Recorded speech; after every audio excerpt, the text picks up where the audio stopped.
नमस्कार दोस्तों, मैं हूं बिट्टू कुमार और मेरे YouTube चैनल में आपका स्वागत है। दोस्तों, काउंसलिंग की तैयारी कैसे कर रहे हैं आप लोग, आप हमें कमेंट करके ज़रूर बताइएगा। आज हम आपको फोल्डर कैसे बनाना है, फाइल कैसे रखना है, वो डिटेल इस वीडियो में आपको हम समझाने वाले हैं। काउंसलिंग प्रपत्र आपको ले जाना बहुत ज़रूरी है। अगर आपके पास काउंसलिंग प्रपत्र नहीं रहेगा तो समस्या आ सकती है, प्रॉब्लम क्रिएट हो सकता है। इसलिए काउंसलिंग प्रपत्र भी आपको रखना बहुत ज़रूरी है। और 2 फाइल आपको एक सेंटर के लिए हमने बताया, 2 फाइल आपको रखना है। अगर 2 से अधिक भी आप रख सकते हैं, 4 या 5, हम तो चाहते हैं कि आप 5 सेट में रख लीजिए, वो ठीक रहेगा। ऐसे आप मसली ज़रूरी 2-2 सेट आपको लिए ज़रूरी है। एक सेट में जो आपका डॉक्यूमेंट बनता है, जो मूल आवेदन में दिए हैं, उसका फोटोकॉपी सिग्नेचर सहित, यानी कि हस्ताक्षर खुद का अभिप्रमाणित किया हुआ होना चाहिए। जो डॉक्यूमेंट उसमें आ रहा है, डॉक्यूमेंट में क्या क्या आ रहा है वो हमने वीडियो में बता दिया। ऐसे मैट्रिक इंटर का आप ले सकते हैं मूल प्रमाण पत्र और अंक प्रमाण पत्र, सीटेट का अंक प्रमाण पत्र और मूल प्रमाण पत्र, और जो डीलेड है बीएड किए हैं उसका मूल प्रमाण पत्र और अंक प्रमाण पत्र, एक आधार कार्ड का। अगर आप विकलांग हैं तो विकलांगता, अगर ईडब्ल्यूएस से हैं तो ईडब्ल्यूएस, अगर क्रीमिलियर है तो क्रीमिलियर, जाति, आवासीय, और 2 पासपोर्ट साइज फोटो आपको लेना है एक सेट के लिए। दूसरा सेट में भी आपको इसी तरह से करना है, तो 2 सेट आपको बना के रखना होगा काउंसलिंग करवाने के लिए। और हमने इस वीडियो में भी बता दिया कि काउंसलिंग प्रपत्र आपको कैसे भरना है, वो डिटेल हमने आपको बता दिया। तो काउंसलिंग प्रपत्र जाने से पहले आप घर पे ही भर लीजिएगा, वो अच्छा रहेगा। हमने वीडियो में बहुत अच्छी तरह से समझा दिया। तो ये 2 चीज़ आपको तैयारी करके रखनी है। अब फाइल की बात आती है तो फाइल कौन सा ले, तो फाइल आप 5 रुपये का भी ले सकते हैं, 10 रुपये का आता है वो भी ले सकते हैं, और 20 से 25 रुपये का आता है वो भी ले सकते हैं। लेकिन ज़्यादा कॉस्टली ना ले, वो ठीक रहेगा। आप या ना कि 100 का या 50 का या 500 का या 300 का जो इतना महंगा आता है वो ले, वो ज़रूरी नहीं है।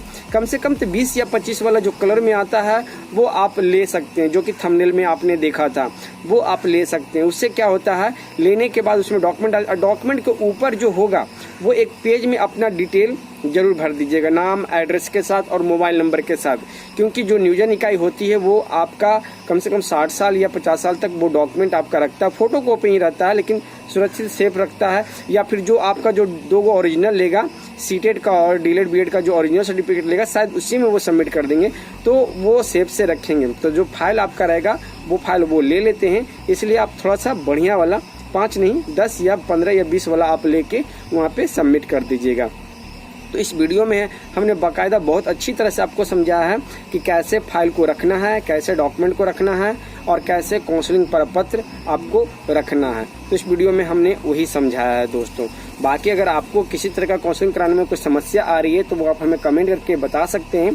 क्योंकि जब तक का आपका हम समस्या नहीं समझेंगे, जब तक आपका प्रॉब्लम नहीं देखेंगे, तो हम वीडियो लाके कैसे आपको बताएंगे।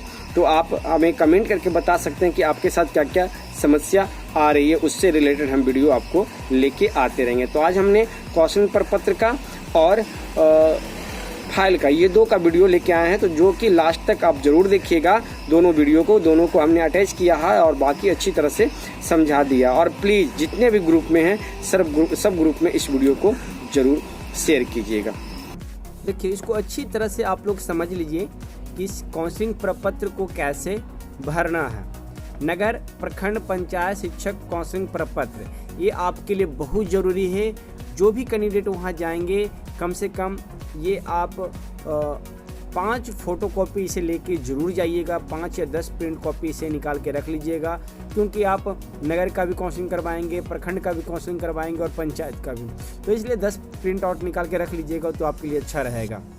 इसको भरना कैसे है वो स्टेप बाय स्टेप हम आपको बता देते हैं। शिक्षकों की कोटि, नगर शिक्षक, प्रखंड शिक्षक, पंचायत शिक्षक। अगर आप नगर पंचायत, नगर परिषद, नगर पालिका के लिए काउंसलिंग कराने जा रहे हैं, नगर के लिए जा रहे हैं, सीधी सी बात, जहां नगर है, अगर नगर की आप काउंसलिंग कराने जा रहे हैं तो नगर में टिक लगा लीजिएगा। अगर आप प्रखंड में काउंसलिंग करवाने जा रहे हैं प्रखंड के लिए तो प्रखंड में लगा लीजिएगा। अगर आप पंचायत के लिए जा रहे हैं तो पंचायत में टिक जरूर लगा लीजिएगा। तो तीनों में से किसी एक में आपको लगाना है जहाँ जहाँ आपको जाना है। आवेदित विषय आपका क्या है? अगर 6 to 8 है तो मैथ्स एंड साइंस है तो वो डाल लीजिएगा। अगर आपका सोशल साइंस है, सामाजिक विज्ञान है तो वो डाल लीजिएगा। अगर आप 1 to 5 का हैं तो समान डाल लीजिएगा, अगर 1 to 5 में उर्दू का है तो उर्दू डाल लीजिएगा, एक आपका अवैध विषय डाल लीजिएगा। नियोजन इकाई का नाम, जिस नियोजन इकाई में आप काउंसलिंग कराने जा रहे हैं उस नियोजन इकाई का नाम आप यहाँ पे फिल कर लीजिएगा। जैसे मान लिया जाए कि आप किसी प्रखंड का कराने जा रहे हैं तो उस प्रखंड का नाम यहाँ डाल दीजिएगा, या प्रखंड के पंचायत का कराने जा रहे हैं तो उस पंचायत नियोजन इकाई का नाम आप डाल दीजिएगा। ऐसे आपको लिस्ट काउंसलिंग लिस्ट में दिया हुआ होगा। फाइनल मेधा सूची का जो क्रमांक संख्या है वो आपको यहाँ पे भर लेना है और उसको घर से भर के ले जाना है दोस्तों। वहाँ पे भरने में आपको टाइम लगेगा, इसलिए वहाँ वेट मत कीजिएगा, घर से आप भर के जाइएगा, वो आपके लिए बेटर होगा। तो फाइनल मेधा सूची का क्रमांक यहाँ पे आप भर लीजिएगा। अभ्यर्थी जो आपका नाम है मेधा सूची के अनुसार, डॉक्यूमेंट के अनुसार वो आप डालिएगा। पिता का नाम वो आप यहाँ पे डाल लीजिएगा, माता का नाम वो आप यहाँ पे फिल कर लीजिएगा, जन्म तिथि क्या है वो यहाँ पे आप डाल लीजिएगा। जो आपका सही है वो कॉलम आप भरिएगा। ये आशा है कि ये वाला कॉलम आप पूरी अच्छी तरह से समझ गए होंगे। अब नेक्स्ट नीचे की ओर चलते हैं। इसमें कहा जा रहा है कि शिक्षक नियोजन काउंसलिंग में उपस्थित अंतिम मेधा सूची में शामिल अभ्यर्थियों के द्वारा सभी मूल शैक्षणिक एवं प्रशैक्षणिक पद प्रमाण पत्र संबंधी मूल अभिलेख विवरण यहाँ पे क्या है वो हमको देना है। तो चलिए इसका जो आपने फॉर्म डाला, फॉर्म डालने पर जो विवरण आपने डाला उसको में टिक लिखना है, हाँ लगाना है, या सिर्फ टिक भी लगा सकते हैं तो हाँ में गिनती हो सकता है। कोई ज़रूरी नहीं है कि आपको हाँ नहीं लिखना है, अगर हाँ टिक लगाना चाहते हो तो टिक, हाँ तो हाँ लिख सकते हैं। रसीद है तो हाँ लगा लीजिएगा, टिक लगा लीजिएगा। बहुत सारे लोगों के पास रसीद नहीं है तो उससे कोई दिक्कत नहीं है, आप नहीं भी लगा सकते हैं, कोई प्रॉब्लम क्रिएट नहीं होने वाला है, ये आप जान लीजिए। रसीद जो सही है आप वो सही रखिएगा। मैट्रिक अंक पत्र टिक लगा दीजिएगा, मैट्रिक का मूल प्रमाण पत्र टिक लगा दीजिएगा, इंटर का अंक पत्र टिक लगा दीजिएगा, इंटर का मूल प्रमाण पत्र टिक लगा लीजिएगा, स्नातक का अंक पत्र ध्यान दीजिएगा। जो 1 to 5 में रहेंगे वो इस कॉलम को नहीं भरेंगे, 6 और 7 को, सिर्फ 6 to 8 जो 6 to 8 में जा रहे हैं उनके लिए ये कॉलम है, 1 to 5 के लिए नहीं है, तो ये कॉलम ब्लैंक छोड़ दीजिएगा। प्रशिक्षण का अंक पत्र वो टिक लगा दीजिएगा, प्रशिक्षण का मूल प्रमाण पत्र वो टिक लगा लीजिएगा आप, सीटेट का अंक पत्र टिक लगा लीजिएगा, सीटेट टेट का कोई प्रमाण पत्र है तो उसमें टिक लगा लीजिएगा। जाति प्रमाण पत्र है, अगर आप जनरल से है तो इस कॉलम को छोड़ दीजिएगा, अगर जनरल से नहीं है, अगर ले रहे हैं तो जाति प्रमाण पत्र है वो लगा लीजिएगा, आवासीय प्रमाण पत्र वो लगा लीजिएगा। दिव्यांग, अगर आप दिव्यांग नहीं है तो छोड़ दीजिएगा, अगर जो दिव्यांग है उनके लिए कॉलम है, स्वतंत्रता सेनानी है उनके लिए कॉलम है, जो नहीं है वो खाली छोड़ दीजिएगा। आधार कार्ड है आप टिक लगा दीजिएगा, 2 पासपोर्ट साइज फोटो वो भी टिक लगा लीजिएगा, अन्य कोई डॉक्यूमेंट है तो उसमें भी आप टिक जरूर लगा लीजिएगा। इतना आपका होना बहुत जरूरी है दोस्तों। अब आपको बताते हैं कि प्रमाणित किया जाता है कि उपयुक्त सभी सूचनाएं सही हैं, किसी प्रकार की सूचना गलत पाए जाने पर मेरी उम्मीदवारी रद्द करते हुए अनावश्यक कानूनी कार्रवाई की जा सकती है। एक घोषणा पत्र है जो आपसे करवा लिया जाएगा। स्थान, जो स्थान से हैं वो स्थान का नाम यहाँ पे लिख दीजिएगा, दिनांक, और यहाँ पे आप सिग्नेचर खुद कर लीजिएगा। जिस दिन काउंसलिंग करवाने जाइएगा उस दिन का आप यहाँ पे डेट डालिएगा, ना कि एक दिन का पहले का। याद रखिए, आज आप फॉर्म भर लेते हैं लेकिन जहाँ जाइएगा वहाँ का डेट आप डाल लीजिएगा और सिग्नेचर खुद का कर लीजिएगा। और नीचे वाला है जो कॉलम, जब आपका काउंसलिंग हो जाएगा, ज्वाइनिंग हो जाएगा, तब ये आपका मिलेगा। समझिए वहाँ सिलेक्शन हो गया तब ये रसीद मिलेगा आपको, यहाँ से फाड़ के रसीद दे दिया जाएगा और इसको अच्छी तरह से आपको रखना होगा। यहाँ पे आपका नाम लिखा जाएगा, जो नाम है से नगर, प्रखंड, पंचायत, जहाँ पे आपका काउंसलिंग हुआ, नगर में हुआ, प्रखंड में हुआ, पंचायत में, वो यहाँ पे नाम लिखा जाएगा। शिक्षक नियोजन हेतु काउंसलिंग किया गया जिसकी प्राप्ति संख्या इतना है। आपको जो नियोजन हो गया, काउंसलिंग हो गया, तो उसका प्राप्ति संख्या यहाँ पे लिख देगा और दिनांक डाल देगा, नाम, मोहर, सिग्नेचर सब यहाँ पे मरवा लीजिएगा। तो ये पूरा अपडेट हमने आपको दे दिया। इसका PDF अगर आप लेना चाहते हैं तो डिस्क्रिप्शन बॉक्स में इसका लिंक दिया हुआ है, वहाँ से आप इसे डाउनलोड जरूर कर लीजिएगा। देखिए, आपको इस तरह का आपको फाइल रखना बहुत ज़रूरी है। अगर आप काउंसलिंग कराने के लिए जा रहे हैं तो इस तरह का फाइल आपके लिए लेना ज़रूरी है। अगर आप अभी तक नहीं लिए हैं तो ये फाइल आप ज़रूर लीजिए। देखिए, एक फाइल ये आता है 5 रुपये का, या शायद 5 रुपये का देगा, और एक फाइल ये आता है ये 10 या 15 रुपये का देगा, और एक फाइल शायद कलर में आता है वो 20 या 25 रुपये में आपको देगा।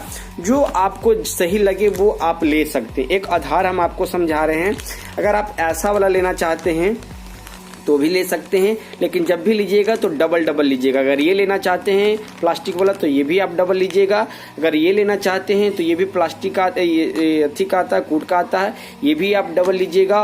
और एक कलर में आता है, अगर वो लेना चाहते हैं तो वो भी आप डबल में लीजिएगा। जो भी फाइल आप लीजिएगा वो आप डबल लीजिएगा। अब होता क्या है कि जो आपका 14 से 15 डॉक्यूमेंट आपको वहाँ पे देना है तो उसको आपको इसमें डाल के देना है, और खुद का सिग्नेचर किया हुआ, स्व अभिप्रमाणित किया हुआ जो आप फोटो कॉपी लगाइएगा उसमें खुद का स्व अभिप्रमाणित किया हुआ होना चाहिए। और एक फाइल इसमें, यानी कि जो 14-15 फोटो कॉपी रहेगा, जो 2 फोटो रहेगा पासपोर्ट साइज का, वो आपको एक इसमें और ऐसा वाला सेम इसमें बना के रखना है, डाल देना है। और अगर इसमें डालना चाहते हैं तो सेम ऐसा ही आप ले लीजिएगा और इसमें अपना सारा डॉक्यूमेंट 2 तरह का फाइल, एक इसमें और एक इसमें बना के आपको डालना है। देख सकते हैं, एक इसमें डाल दीजिएगा और एक इसमें डाल दीजिएगा। ये 2 तरह का फाइल आप बना के डाल दीजिएगा, ताकि अब इससे डालने से क्या होता है कि जो आप डॉक्यूमेंट 14 दिए तो वो सेफ रहता है, और जिस नियोजन इकाई को देते हैं वो आपका डॉक्यूमेंट जिंदगी भर सेफ सुरक्षित करके रखते हैं। ये आपका फायदा है। अब इसमें देखिए क्या होता है, इसमें आपको यहाँ पे अपना नाम और डिटेल भर देना है। नाम, डिटेल, मोबाइल नंबर भी आप दे दीजिएगा। इससे ये होता है कि उनको पता चलेगा कि इस कैंडिडेट का डॉक्यूमेंट इसमें सबमिट है, उनको खोजने में और ढूंढने में परेशानी नहीं होगी। जैसा भी अगर आप इस तरह से भी डॉक्यूमेंट बना के डाल सकते हैं। ये मेरा डिलीट किए हैं वो वाला फॉर्मेट है, इसलिए हमने ये दिखा दिया। हमने अभी खरीदे नहीं है, नया खरीदे तो आपको हम जरूर दिखाते। इसलिए इससे कोई आप मतलब नहीं रखिएगा, इससे कोई आप डिपेंड नहीं रखिएगा कि सर ऐसा साटे हैं, ये हमको जरूरी है। ये हम एक आधार बता रहे हैं, वीडियो को आप समझिएगा, एक हम आधार बता रहे हैं, इसलिए हम आपको दिखा रहे हैं। आप ऊपर में न्यू पेज लिख के चिपका सकते हैं अपना एड्रेस मोबाइल नंबर के साथ, या फिर आप यहाँ पे पूरा डिटेल दे देते हैं, क्योंकि यहाँ कुछ कॉलम में डिटेल दिया हुआ नहीं है, इसलिए आप न्यू पेज बना के आप इसमें डाल सकते हैं। कलर में भी आता है तो कलर के लिए आप उसमें भी ऐसा ही कर सकते हैं, अपना डिटेल सबमिट कर सकते हैं। तो हमने बता दिया कि फाइल में आपको कौन कौन सा डॉक्यूमेंट डालना है, वो डॉक्यूमेंट डाल दीजिएगा। फिर भी बता देते हैं कि मैट्रिक, इंटर का मार्कशीट और सर्टिफिकेट, जो आपका आवासीय है वो, और डीलेड जो बीएड जो किए हैं वो, और जो सीटेड पास किए हैं वो, सारा का फोटोकॉपी खुद का सिग्नेचर किया हुआ होना चाहिए। तो ये हमने आधार आपको बताया दोस्तों। इस तरह से आप बना के फाइल आप अपना डॉक्यूमेंट रेडी रखिएगा।